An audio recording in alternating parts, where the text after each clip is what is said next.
कभी भारत की गिनती दुनिया की सबसे उपजाऊ और संपन्न इलाकों में होती थी। औरंगजेब आलमगीर के दौर में भारत दुनिया का सबसे अमीर देश हुआ करता था। तब दुनिया का कुल जीडीपी का 1/4 हिस्सा भारत उत्पन्न करता था। लेकिन अंग्रेजों ने 200 सालों के शासन में इस मुल्क को इतना लूटा कि आजादी के वक्त यह एक गरीब और बैड कंडीशन देशों की सूची में आ गया। सवाल यह उठता है कि आखिर भारत अंग्रेजों के चंगुल में फंसा कैसे? आइए जानते हैं इसके पीछे की पूरी घटना। अंग्रेज भारत मुख्य रूप से व्यापार के उद्देश्य से आए। इंग्लैंड की महारानी एलिजाबेथ वन ने 31 दिसंबर 1600 को ईस्ट इंडिया कंपनी को एक चार्टर प्रदान किया, जिससे उन्हें पूर्वी देशों में व्यापार करने का विशेष अधिकार मिला।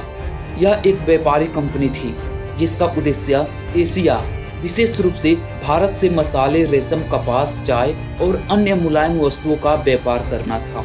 ब्रिटिश ईस्ट इंडिया के जहाज 1608 में पहली बार भारत के सूरत बंदरगाह पर पहुंचे। हालांकि उन्हें उस समय पुर्तगालियों का सामना करना पड़ा, जो पहले से ही भारत में व्यापार कर रहे थे।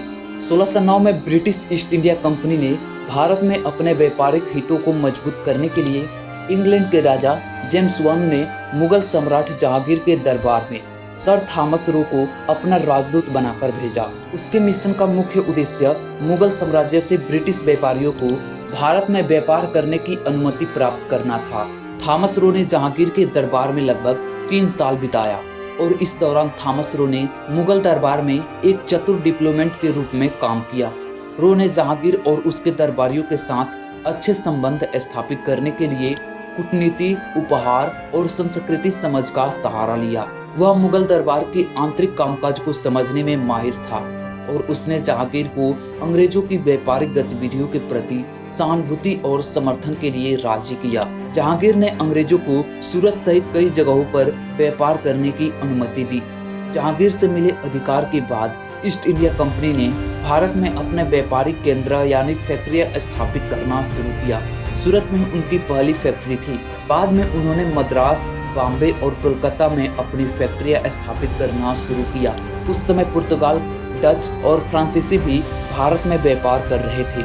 ईस्ट इंडिया कंपनी की भारत में राजनीतिक सत्ता की वास्तविकता शुरुआत 1757 में प्लासी युद्ध से हुई। इस युद्ध में कंपनी के अधिकारी रॉबर्ट क्लाइव ने बंगाल के नवाब सिराज उद दौला को हराया और बंगाल पर नियंत्रण प्राप्त किया। इस विजय के बाद कंपनी को बंगाल, बिहार और उड़ीसा का राजस्व संग्रह करने का अधिकार मिला।